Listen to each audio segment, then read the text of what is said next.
Es un pedazo de sábana de color marfil claro, con leves marcas más oscuras. ¿Realmente se trata de la imagen de Jesucristo momentos después de su crucifixión, como creen muchos? Las manchas son de verdad su sangre. Según las pruebas de datación por medio del carbono 14 que se han divulgado ampliamente, no. De hecho, afirman que el lienzo de unos 14 pies, algo más de 4 metros de longitud, es una astuta falsificación medieval.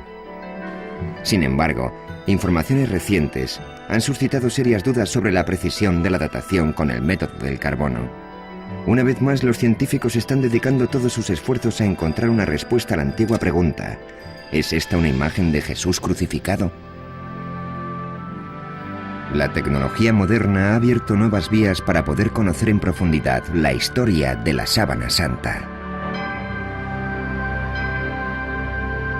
El misterio del Santo Sudario. Catedral de Turín, Italia, 1998.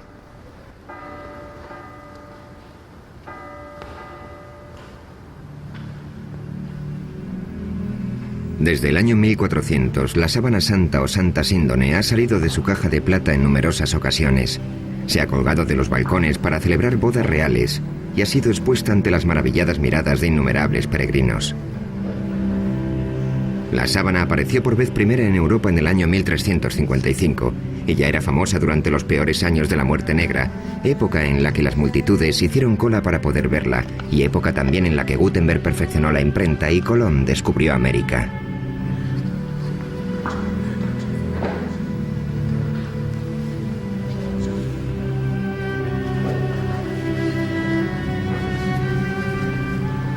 En aquel momento escaseaban las herramientas científicas y las falsificaciones estaban a la orden del día, por lo que resultaba imposible resolver la cuestión de la autenticidad del lienzo.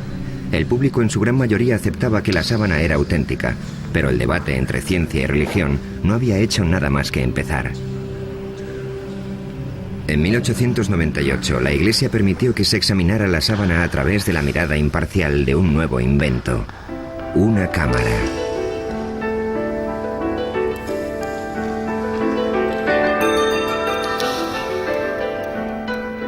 Nadie podía imaginar que las fotografías que Secondo Pia tomó aquel día cambiarían para siempre la opinión de la gente sobre la Santa Síndone.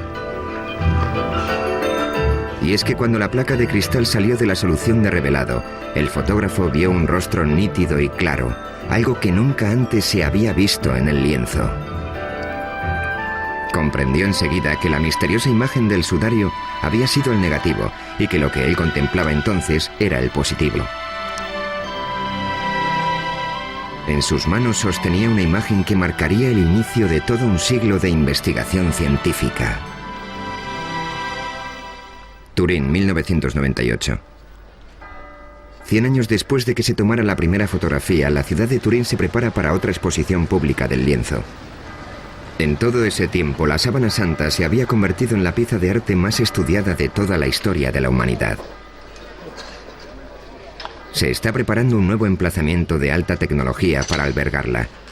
Se trata de una urna de aluminio y cristal sellada herméticamente de la que se extrae el aire para luego introducir en su lugar argón, un gas inerte. Una vez colocada la sábana en la urna, ya no se podrá exhibir y manejar con tanta tranquilidad como hasta ahora.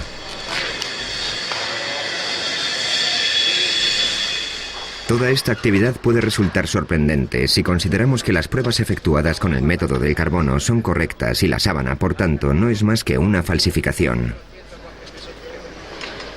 ¿Es solo fe ciega o realmente existen motivos para dudar de los descubrimientos científicos?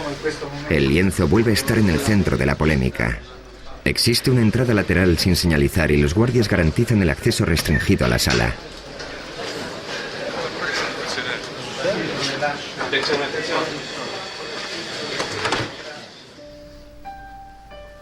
A cubierto de las miradas del público, una experta suiza en tejidos cose centímetro a centímetro y con sumo cuidado la sábana a un nuevo lienzo de mejor soporte. Tan solo una cámara documenta el proceso.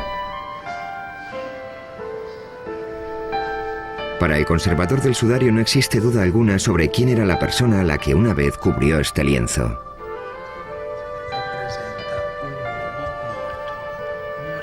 Esta imagen representa a un hombre que murió a causa de la tortura de la crucifixión. En la sábana de Turín hay 3 tipos de marcas. Las más evidentes son quemaduras de un fuego que casi destruyó el lienzo en la Edad Media. Después está la imagen anatómicamente correcta de un hombre visto de frente y de espaldas. Y en tercer lugar, lo que parecen ser manchas de sangre. Las manchas de sangre coinciden con las descripciones bíblicas de la tortura y la crucifixión de Jesús, de las heridas ocasionadas por los golpes, la corona de espinas y la lanza. ¿Pero es realmente sangre la sangre? ¿Y cómo llegó la imagen a la sábana? El misterio constante que rodea todas estas preguntas ha supuesto un reto para los científicos a lo largo de muchas generaciones. Los estudiantes de esta universidad en Glendale, California, disponen de un enfoque especial del debate que está teniendo lugar sobre la sábana santa. Su profesor, Angelo Montante, utiliza el lienzo como herramienta de enseñanza. Es uno de los objetos de cultura más sorprendentes que podemos encontrar en la historia de la civilización occidental. De él se pueden extraer numerosas pistas que nos ofrecerán una perspectiva del pasado. La Biblia no da detalles sobre la crucifixión de Jesús de Nazaret, pero permitidme llamar vuestra atención sobre esta mancha de aquí, que indica que hubo derramamiento de sangre. Si las pinturas clásicas fueran correctas, los clavos le atravesaron la palma, pero no fue así. Se los colocaron en las muñecas, y hay una razón para ello. Sabemos que esto se debe a que, según las investigaciones de un médico francés, hace años un médico francés que experimentaba con cadáveres consiguió determinar que la palma no puede sostener el peso de un ser humano. El clavo, por tanto, tenía que estar situado en la región metacarpiana de la muñeca. Y hay otro dato importante a este respecto.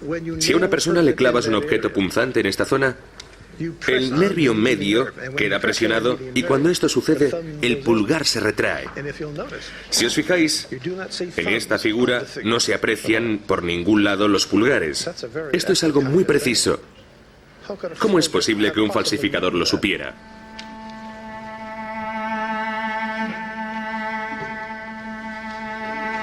Aquí tenemos una imagen mejorada de la sábana. Esta materia más oscura representa la sangre. Aquí vemos más sangre en los brazos y también se aprecia que todo el torso sangra. En un lateral, junto a la quinta costilla, hay una herida sangrante. Coincide con la forma de la lanza romana que se utilizaba en la época de la crucifixión.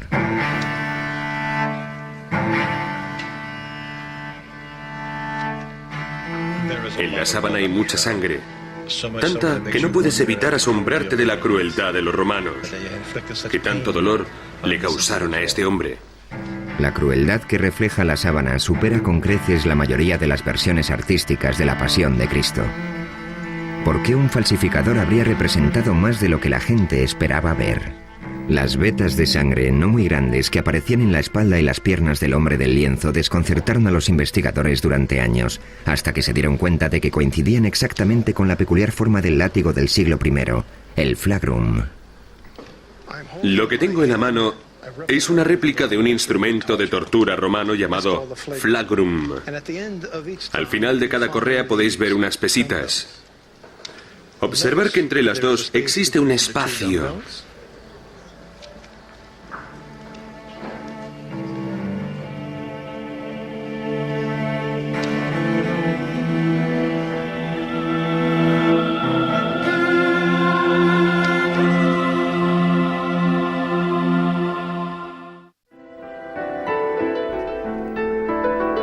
A finales de la década de los 70, un grupo de científicos presionó a la Iglesia para que les dejara examinar la sábana con las tecnologías más avanzadas. Al final llegaron a un acuerdo y el proyecto de investigación de la sábana de Turín, STURP, comenzó sus actividades. El STURP se constituyó con el propósito fundamental de examinar la sábana para determinar cómo se formó la imagen que ha quedado en ella. Pero nos encontramos con un gran problema. Nunca podríamos ver lo que íbamos a examinar hasta que no lo tuviéramos allí. Era como una expedición a una zona desconocida de la jungla. Llevamos con nosotros una gran cantidad de tecnología, casi todos los instrumentos imaginables de que disponíamos para determinar cómo se había formado la imagen. Pensé que iba a poder entrar en la habitación, acercarme a la sábana descubierta, mirarla de cerca, ver las pinceladas y marcharme a casa. Vern Miller era otro de los científicos que tomó parte en este proyecto. También él lo enfocó con una actitud escéptica. La primera persona que me habló de la sábana de Turín fue Barry Schwartz. Pensé que se trataba de un cuento de hadas o algo así. Pero el objetivo del STURP era descubrir el mecanismo que había provocado la aparición de una imagen en un trozo de sábana y no en confirmar que el lienzo era en realidad el sudario de Cristo. Así que, relevados de esa responsabilidad, podíamos verla de un modo más objetivo. Por aquel entonces yo no sabía lo que era esa sábana, jamás había oído hablar de ella. El miembro del STURP, Don Lin, decidió abandonar por un tiempo su trabajo diario como director del JPL, el programa de imágenes digitales de la NASA. En aquel momento estábamos trabajando en el programa Vikingo, que consistía en un aterrizaje suave en Marte. Básicamente tuvimos un día para montar el equipo, para desembalarlo, armarlo y calibrarlo. Se suponía que en torno a la medianoche de aquel día nos entregarían la sábana, y serían las 11 o incluso un poco antes, algo muy raro, cuando bajaron el lienzo por el pasillo hasta la sala donde nos encontrábamos.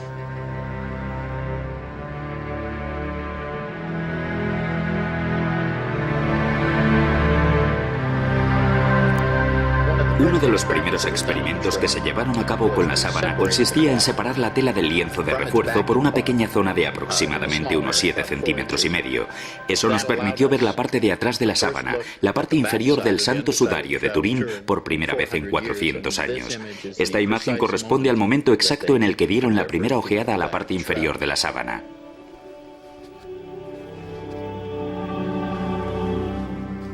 Entonces el profesor Ricci del equipo italiano insertó una cámara endoscópica entre las dos telas. Cuando vi que la luz de la cámara enfocaba la mancha de sangre número 3 desde abajo, apagué las luces de la habitación. Entonces el profesor encendió la cámara y por primera vez comprobamos que las manchas de sangre habían empapado el lienzo de refuerzo como lo hubiera hecho la sangre de verdad, pero la imagen no se traspasó. De inmediato se dieron cuenta de que habían realizado un descubrimiento muy significativo. Al contemplar de frente el sudario, tanto la imagen como la sangre se mostraban con gran nitidez. Cuando la luz se colocaba detrás de la sábana, la sangre seguía siendo visible, sin embargo, la imagen no. Eso era algo que no sabíamos hasta aquel momento y significaba que la imagen no podía estar pintada, pues si no, en el lienzo habría una cierta densidad de pintura que quedaría reflejada en una fotografía de luz transmitida.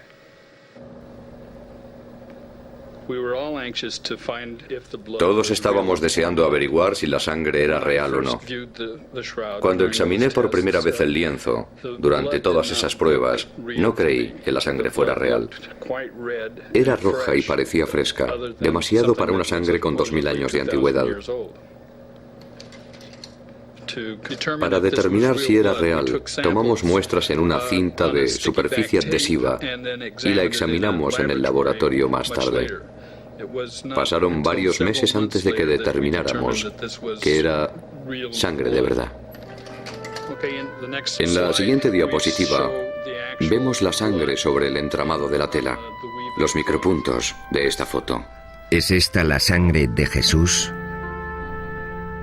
¿Es la sangre de otra persona que fue crucificada por los romanos? ¿O es la sangre de un hombre inocente utilizada para crear un engaño tan extraordinario?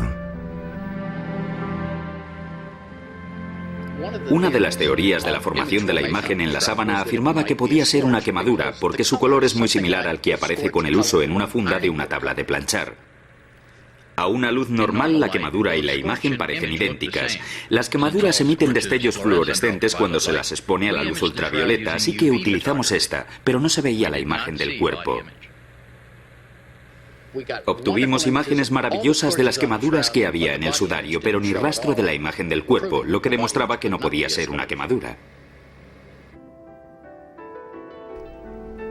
Y en lo referente a qué pudo haber causado la aparición de la imagen, los científicos fueron descartando una posibilidad tras otra. Los análisis microscópicos de los hilos determinaron que el cambio de color de los mismos se debía a un cambio químico, a una oxidación deshidratada, pero no sabemos qué es lo que lo origina. Las manchas de la sábana son prácticamente imperceptibles y muy complejas. Observándolas veremos que mientras una fibra ha perdido su color, la que está junto a ella lo conserva. No obstante, cada fibra mide una décima parte del diámetro del cabello humano. Y en algunos lugares, la imagen penetra tan solo 5 centésimas de milímetro. No hay un método conocido para reproducir tales marcas en una tela. En los últimos años se han descubierto imágenes muy tenues de flores en la propia sábana. De este área de investigación se han ocupado con gran entusiasmo el Dr. Alan Wanger, de la Universidad de Duke, y su esposa Mary. Wanger desarrolló la hipótesis de que ciertas imágenes del cuerpo plasmadas en el lienzo eran impresiones de flores. Esta idea se le ocurrió a partir del trabajo del físico alemán Oswald Scheuermann. Él reparó en ese detalle, pero al principio yo no me di cuenta de qué me hablaba. Sin embargo, un poco más tarde me fijé en la imagen de una flor que se parecía mucho a un crisantemo. Y cuando me eché hacia atrás y miré la sábana en conjunto, comencé a ver muchas de esas imágenes por todo el lienzo. Obviamente, las flores fueron depositadas en torno al cuerpo en el momento del entierro. Se desconoce el propósito de las flores. Quizás se pretendiera que actuaran como aromatizantes, ya que el cuerpo se enterró con mucha precipitación, o puede que con ellas solo se pretendiera honrar al difunto.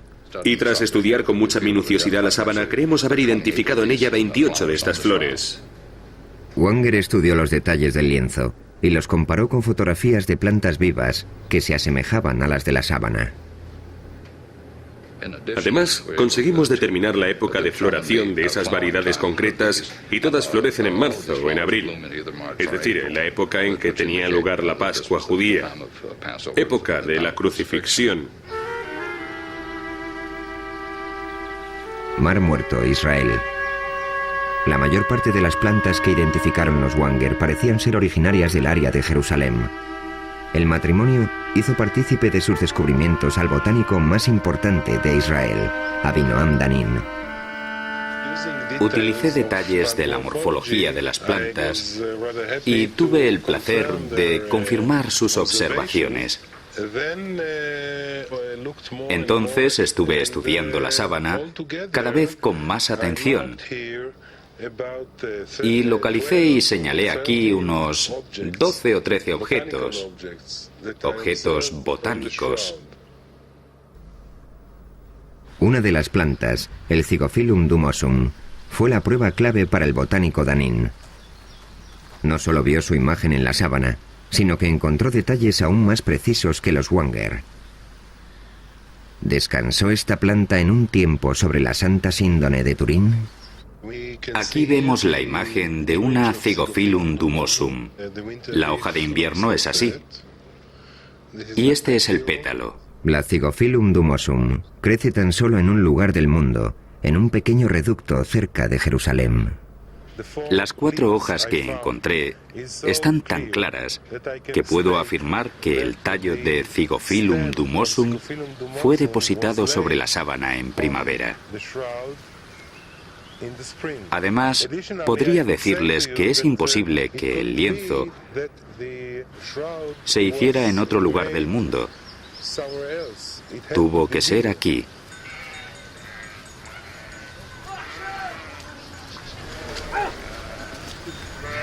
Y si había flores en torno al cuerpo, también tendría que haber polen.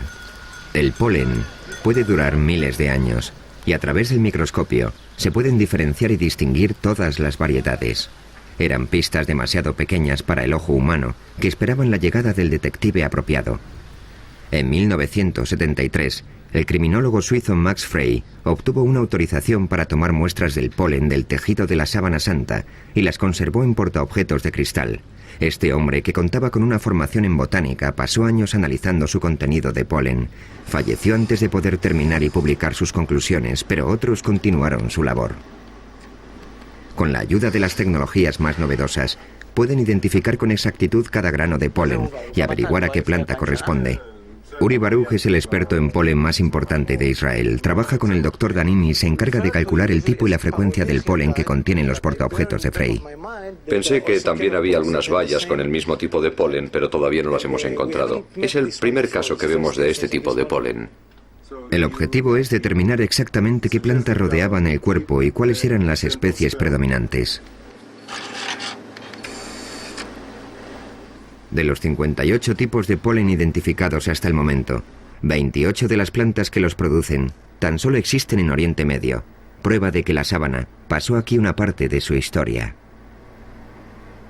Muchas de ellas todavía siguen formando parte de las vidas de los habitantes de la región, como por ejemplo la Fagonia mollis.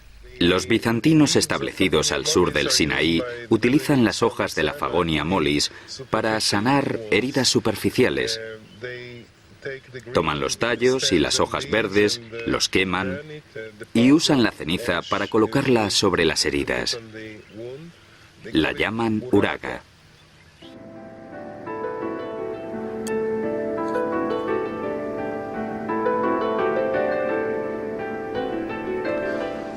Aquí tenemos otra gundelia.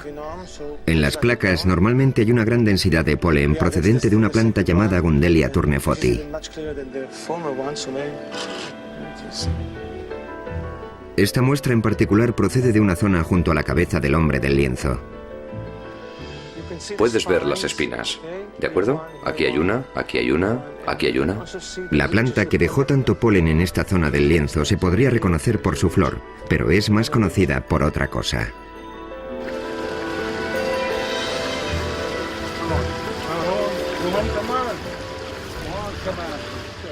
Tengo que utilizar mi cuchillo porque es una planta con muchas espinas.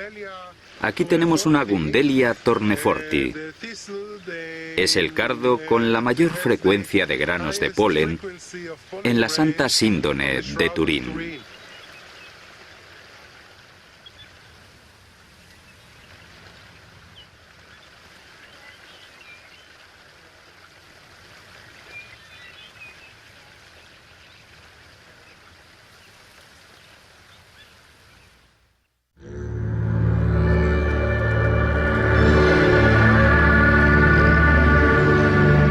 En este monasterio ortodoxo griego, en las profundidades del desierto del Sinaí, encontramos una pintura muy especial de Jesucristo conocida como el Pantocrátor.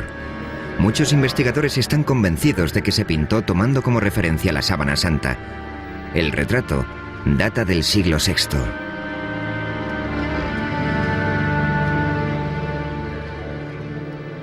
En el icono podemos ver que los ojos son muy grandes y están bastante separados. Cuando lo comparamos con la sábana, vemos que los ojos del hombre del sudario están separados y ligeramente descentrados. Si observamos... El Dr. Banger ha perfeccionado una técnica de luz polarizada para comparar las imágenes de la sábana con otras imágenes como el Pantocrátor. Si giro el filtro mientras miro estas imágenes en la pantalla, una se difuminará en la otra. Hacemos esto para comprobar la exactitud de las comparaciones. En el icono observamos lo que parece ser una lágrima que corre por la mejilla en este punto. Si rotamos la sábana descubrimos que en realidad hay una mancha, posiblemente de sangre, en el mismo lugar. Si bajamos hasta la punta de la nariz en el icono y luego pasamos a la sábana, comprobaremos que la configuración de la nariz es prácticamente exacta. En cuanto a los labios del icono, se aprecia que están agrietados. Y si contemplamos los detalles de la sábana, comprobaremos que todas esas marcas son prácticamente visibles.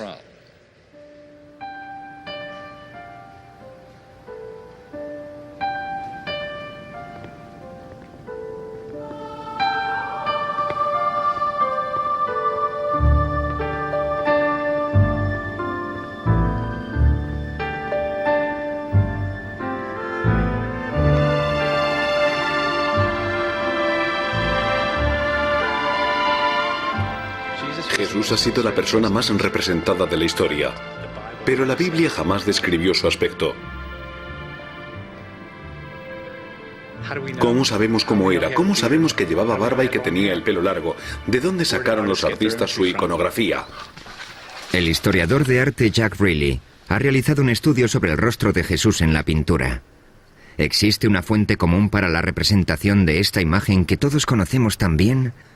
Cada artista tiene su propia visión del hombre, en actitud sufridora o triunfante, del redentor o del humilde. Sin embargo, a lo largo de los siglos los artistas se han atenido a ciertos parámetros que nos permiten identificar al hombre como Jesús. ¿Cuáles son las directrices que siguen? ¿Y de dónde proceden? Rayleigh y muchos otros investigadores creen que existía un prototipo de Jesús que estableció la pauta a seguir hace siglos.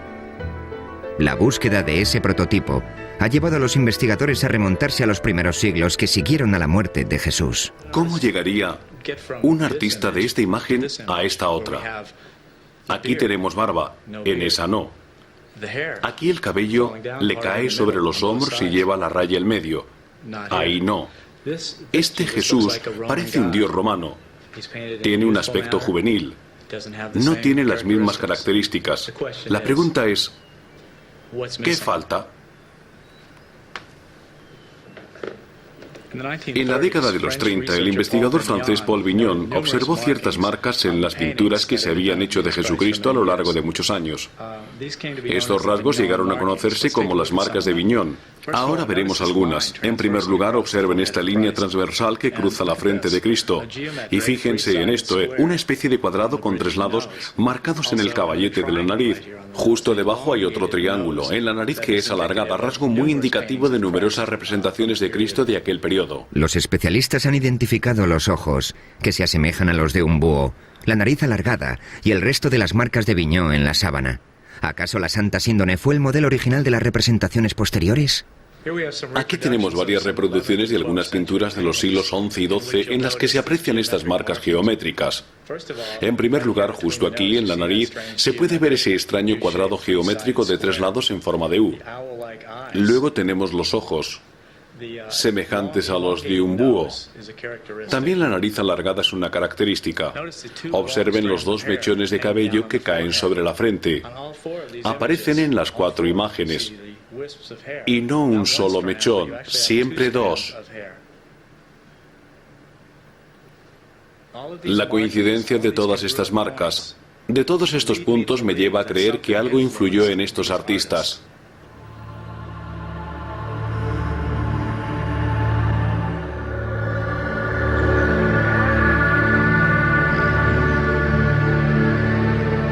Si la sábana es el sudario de Jesús, entonces su peregrinaje comenzó aquí, en el lugar donde Cristo murió. En la ciudad moderna de Jerusalén, el pasado sigue vivo. Muchas de las costumbres que aquí se practican aún son un reflejo del mundo antiguo. ¿El entierro del hombre de la sábana se realizó de acuerdo con la cultura hebrea?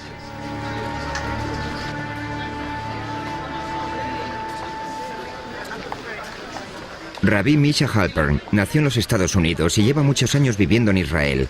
Está especializado en la vida judía durante el siglo I. Esta es la Vía Dolorosa. Mide algo más de 1,5 kilómetros de longitud. Según la tradición, es el lugar desde el que partió Jesús hacia su crucifixión. De todo el mundo han venido y siguen viniendo peregrinos para recorrer el mismo trayecto que Cristo. 20 shekels el libro. ¿Alguien quiere algo? $4. En aquella época, Jerusalén era una ciudad judía y como tal, Jesús debió ser enterrado en el contexto de la ley hebrea. Los estudiosos de la sábana creen que el entierro de Jesús, aunque precipitado, se realizó como manda la tradición judía. La Biblia judía establece que hay que recordar el día del sábado para que sea sagrado. El viernes por la tarde la gente corre de acá para allá apresuradamente para terminar sus tareas antes de que comience el sábado. Y lo mismo ocurría hace 2000 años. A Jesús lo bajaron de la cruz un viernes para sepultarlo a toda prisa antes del sábado. Porque en sábado no se puede hacer nada. No se puede trabajar, solo se descansa. ¿Existe algún dato que certifique la existencia del sudario en los años que siguieron a la muerte de Jesús? Cuenta la leyenda que un rey que se encontraba en las proximidades de Edesa cayó gravemente enfermo y mandó llamar al sanador judío. Jesús ya había muerto, pero al rey le entregaron un lienzo que llevaba su imagen. El rey Abgar sanó inmediatamente y el lienzo milagroso comenzó a ser conocido con el nombre de El Mandilión. Así fue como en todo Oriente Medio se veneró el mandilión como la imagen de Cristo, y la ciudad de Edesa se convirtió en un centro para la cristiandad. Mandilión es una palabra que significa toalla pequeña. En esa tela había una cara de Jesús pintada sobre un fondo estilizado y normalmente aparecía enmarcada. Si el mandilión era la sábana santa, ¿por qué en él solo aparecía el rostro? Entonces solo se decía de ella que era un lienzo con una cara, pero Ian Wilson, el historiador inglés, afirma que existe una palabra clave para explicarlo en los documentos antiguos, tetradiplón, que significa doblado en 4. Si doblas el lienzo en 4 partes, al final lo que tienes es un pequeño rectángulo con el rostro en el centro. ¿Podría la sábana de Edesa ser la Santa Síndone doblada en 4 para mostrar solo la cara? La sábana en sí mismo es el mapa que mejor nos permite ubicarla en el pasado. Comienzas siguiendo una pista que te lleva a otra y así sucesivamente. Voluntarios, por favor.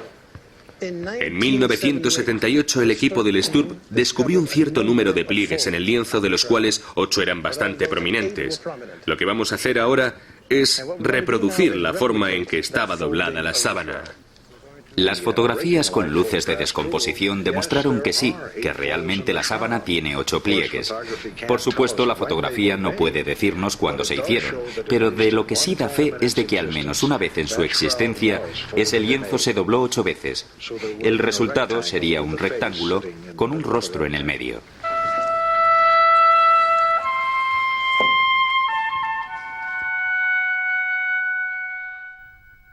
En el año 944, el mandilión fue trasladado a Constantinopla, donde con cierta periodicidad se exponía para que el público pudiera verlo.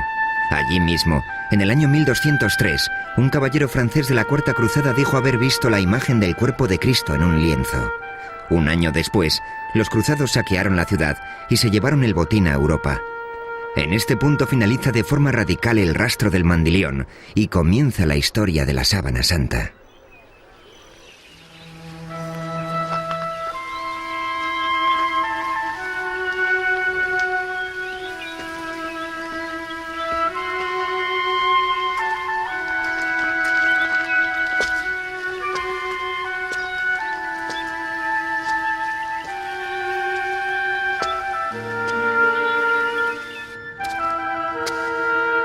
Esto es una cueva a las afueras de Jerusalén que posiblemente es muy similar a la que sirvió de sepulcro a Cristo. En aquella época estaría cerrada con una roca de gran tamaño, casi con toda seguridad muy lisa debido a la erosión. Así es como la Biblia cristiana describe la sepultura de Jesús. Cuando el equipo del Sturb examinó la parte posterior de la sábana, descubrió que resultaba imposible identificar varios granos de polen, porque estaban recubiertos con un mineral que posteriormente se analizaría y clasificaría. Al investigar el mineral descubrieron que se trataba de una piedra caliza, por decirlo de alguna manera. Una caliza muy rara y autóctona de una zona situada en las afueras de Jerusalén.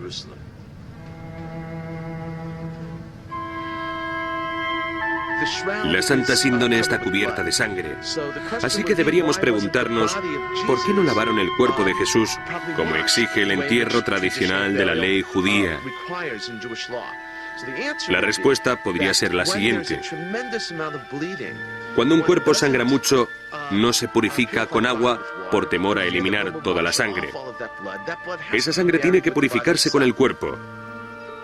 Incluso hoy en día, cuando en las noticias informan de una acción terrorista en Israel, por ejemplo, inmediatamente acuden al lugar los rabinos y la gente reza y recogen la sangre de las víctimas que está en el suelo para poder enterrarlas adecuadamente. Según la Biblia cristiana, en la tumba se encontraron 2 lienzos, el sudario y otra sábana. Se creía que la segunda había cubierto el rostro de Jesús justo después de que lo bajaran de la cruz. Simón Pedro vio la sábana en el suelo y también el sudario con que le habían cubierto la cara. No estaba en el suelo con el resto de la sábana, sino doblado en un lugar aparte. Este lienzo, que recibe el nombre de sudarium, se puede encontrar hoy en día en Oviedo, ciudad situada al norte de España. Jorge Rodríguez es miembro del Centro de Estudio Español de la Sábana Santa. Y Mark Gussin ha escrito hace poco un libro sobre el sudarium y su relación con la Santa Síndone.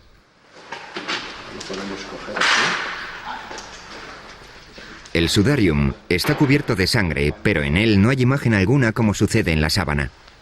Se cree que retiraron el lienzo del rostro antes de envolver el cuerpo en la sábana. Claro, porque es para limpiar.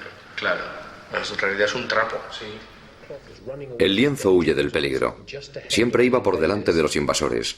Escapaba de ellos. Siempre iba más al norte, a lugares más seguros, y allí permanecía. Y esta ciudad era el lugar más seguro de toda España durante la invasión musulmana. Fuera de Jerusalén, su viaje comenzó en el año 614 para escapar del ejército persa, que no cesaba en su avance. Llegó primero a Alejandría, pero se fue moviendo en repetidas ocasiones hacia el oeste, a lo largo de la costa africana, hasta que por fin llegó a Toledo, en la España cristiana. Cuando en el año 711 los musulmanes invadieron la península ibérica, el sudarium fue llevado a toda prisa al norte, a las montañas, y una vez allí lo ocultaron en una cueva.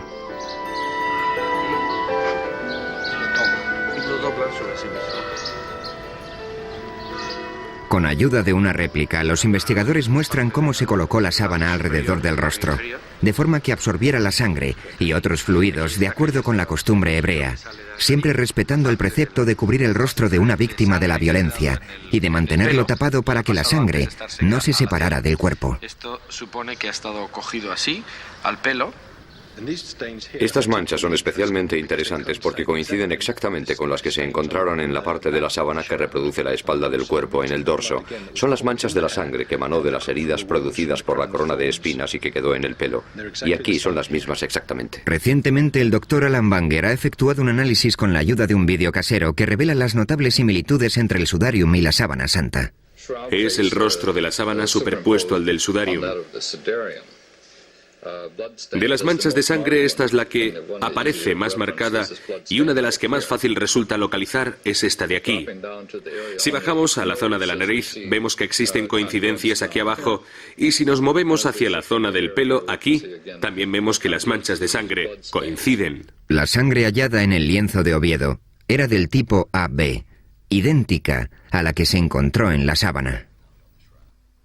Sabemos a ciencia cierta que el sudarium lleva en España desde el siglo VII. Este hecho contradice los resultados de las pruebas de datación con el método del carbono 14 que establecen su origen hace 600 años. El libro de testamentos que se encuentra aquí en la catedral remonta los orígenes del sudarium a épocas aún más antiguas, y nosotros creemos que realmente data del siglo I y que fue uno de los sudarios que se utilizaron para cubrir el cuerpo de Cristo en el sepulcro o justo antes de introducirlo en él.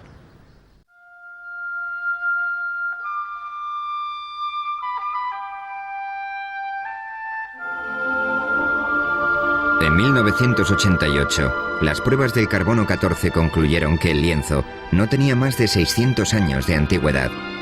Parecía que tal afirmación pondría fin a todas las investigaciones científicas sobre la sábana. Se aventuraron muchas teorías que exponían la posibilidad de que las pruebas se equivocaran, pero muy pocos científicos estaban convencidos de ello. Entonces, un microbiólogo, el Dr. Garza Valdez, anunció un descubrimiento significativo. Sobre las fibras de este antiguo lienzo encontró una fina película originada por una bacteria que podía distorsionar la datación por medio del método del carbono. En 1996, realizó unas pruebas a varias fibras de la sábana y observó que había una capa de material suficiente para poder desviar de forma significativa los resultados de la datación con el método del carbono. El Dr. Harry Goff es el inventor de la moderna técnica de la datación mediante el carbono 14.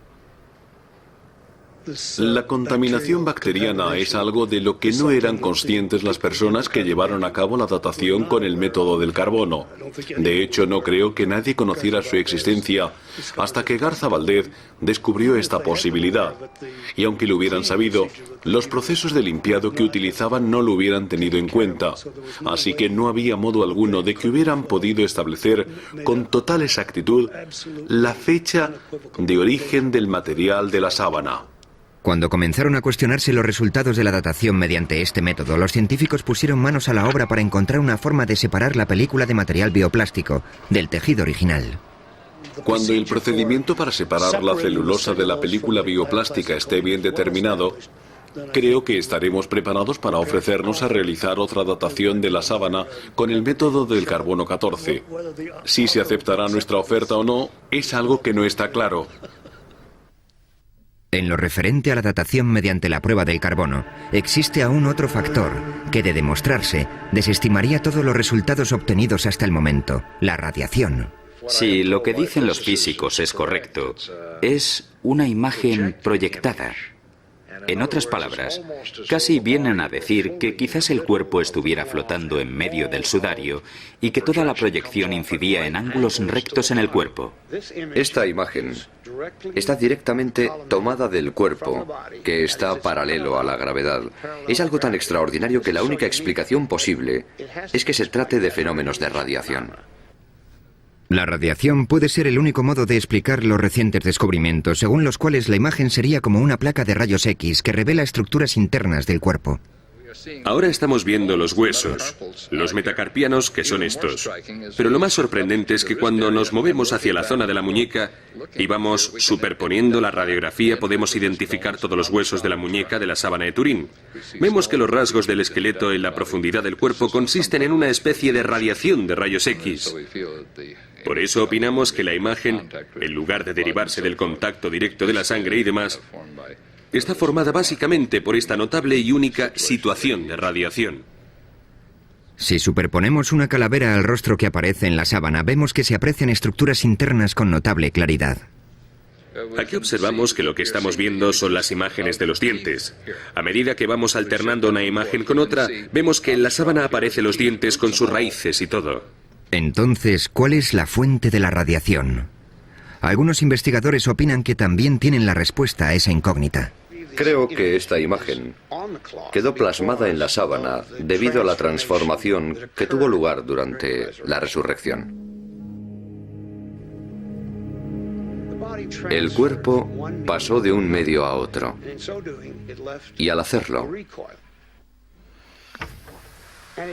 dejó un retroceso de partículas de radiación tras de sí que marcaron la imagen de la sábana.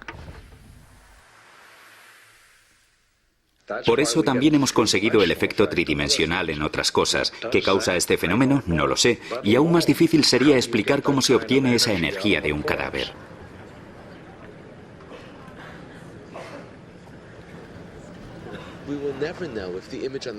Nunca sabremos si la imagen que se ve en la sábana santa era la de Jesús. La fascinación que produce el lienzo en sí mismo es que nos vincula a todos con una muerte, con la muerte de una persona. Esta sábana simboliza los grandes temas que representa la vida tras la muerte. ¿Hay un mundo después de la muerte? ¿Cuál es el significado de la sábana? No creo que sea esencial para la fe de nadie, pero en el mismo capítulo 20 del Evangelio de Juan, en el que se narra el descubrimiento del sudario en la tumba vacía, también podemos leer las dudas de Tomás.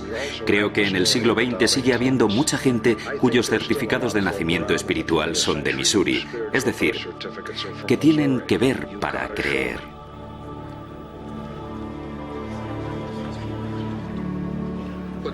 Lo que me ha llamado la atención durante todos estos años ha sido el misterio que la envuelve. Creo que en la sábana hay claves que todavía no se han revelado o que no son evidentes y claras para la gente que contará la historia de la Santa Síndone y de cómo se creó. Sabía que la gente me preguntaría si había vivido grandes experiencias religiosas o algo así. Así que me senté ante el lienzo a las 3 de la mañana y guardé silencio. No había nadie por allí. Entonces lo miré y dije, bueno, ¿cómo te sientes? No, lo cierto es que no viví grandes experiencias religiosas. Pero una cosa que realmente caló muy profundo en mi mente fue contemplar la cabeza. En comparación con el cuerpo, su rostro tiene una expresión pacífica y serena, a pesar de que el cuerpo había sufrido horribles tormentos. Una parte no encaja con la otra.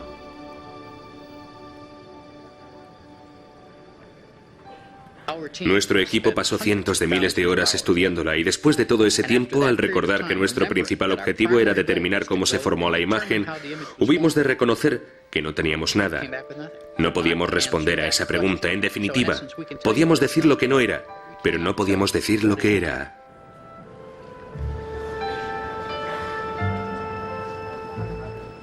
La teología no debería entrar en conflicto con la tecnología. La razón jamás podrá probar la divinidad de Cristo. La ciencia puede exponer una afirmación teológica. Como mucho puede decir, posiblemente este lienzo sirviera de sudario a Jesús de Nazaret. Pero la pregunta que planteó la teología es: ¿quién creéis que soy? Ningún laboratorio científico puede responder a eso. Todavía sigue correspondiendo al individuo revisar las pruebas de que dispone y decidir por sí mismo qué es en realidad la sábana de Turín.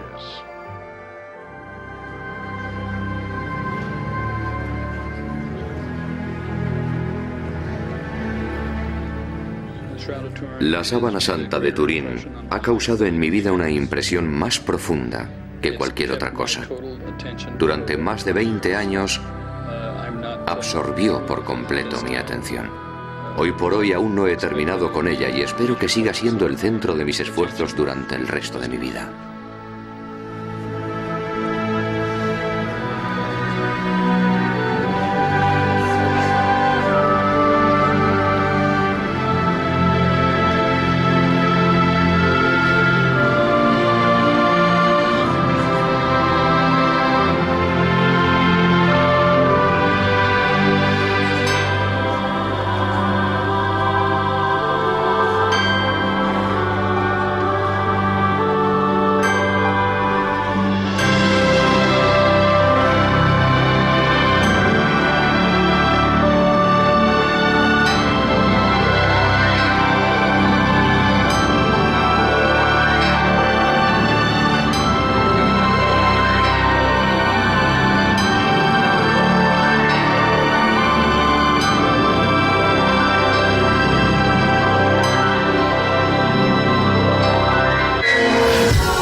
Es un pedazo de sábana de color marfil claro, con leves marcas más oscuras. ¿Realmente se trata de la imagen de Jesucristo momentos después de su crucifixión, como creen muchos? Las manchas son de verdad su sangre. Según las pruebas de datación por medio del carbono 14 que se han divulgado ampliamente, no. De hecho, afirman que el lienzo de unos 14 pies, algo más de 4 metros de longitud, es una astuta falsificación medieval. Sin embargo, informaciones recientes han suscitado serias dudas sobre la precisión de la datación con el método del carbono. Una vez más, los científicos están dedicando todos sus esfuerzos a encontrar una respuesta a la antigua pregunta: ¿es esta una imagen de Jesús crucificado? La tecnología moderna ha abierto nuevas vías para poder conocer el cristal sellada herméticamente de la que se extrae el aire para luego introducir en su lugar argón, un gas inerte. Una vez colocada la sábana en la urna, ya no se podrá exhibir y manejar con tanta tranquilidad como hasta ahora.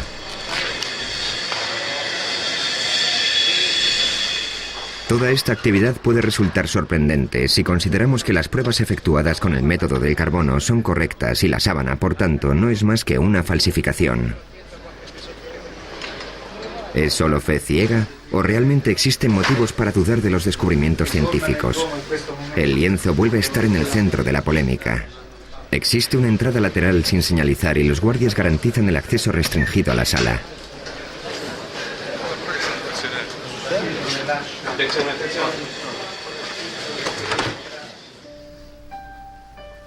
A cubierto de las miradas del público.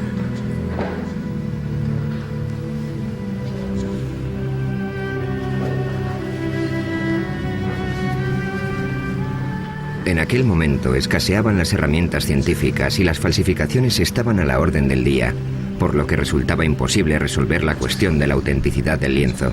El público en su gran mayoría aceptaba que la sábana era auténtica, pero el debate entre ciencia y religión no había hecho nada más que empezar.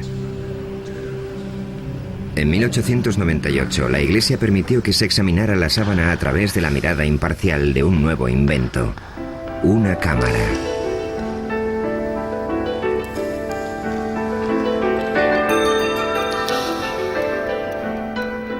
Nadie podía imaginar que las fotografías que Secondo Pia tomó aquel día cambiarían para siempre la opinión de la gente sobre la Santa Síndone.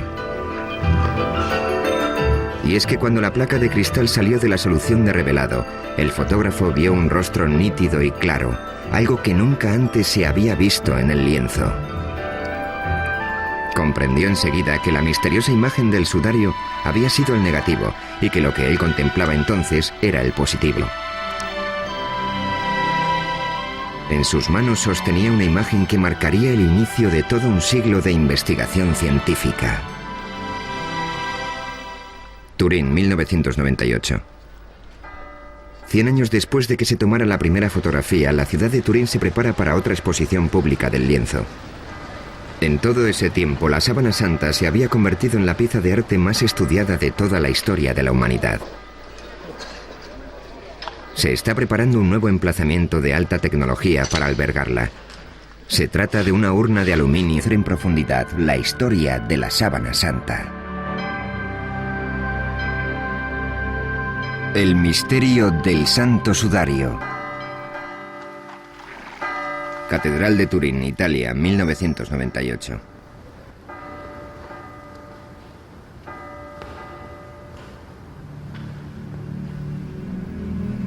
Desde el año 1400, la sábana santa o santa síndone ha salido de su caja de plata en numerosas ocasiones. Se ha colgado de los balcones para celebrar bodas reales y ha sido expuesta ante las maravilladas miradas de innumerables peregrinos. La sábana apareció por vez primera en Europa en el año 1355 y ya era famosa durante los peores años de la Muerte Negra, época en la que las multitudes hicieron cola para poder verla y época también en la que Gutenberg perfeccionó la imprenta y Colón descubrió América.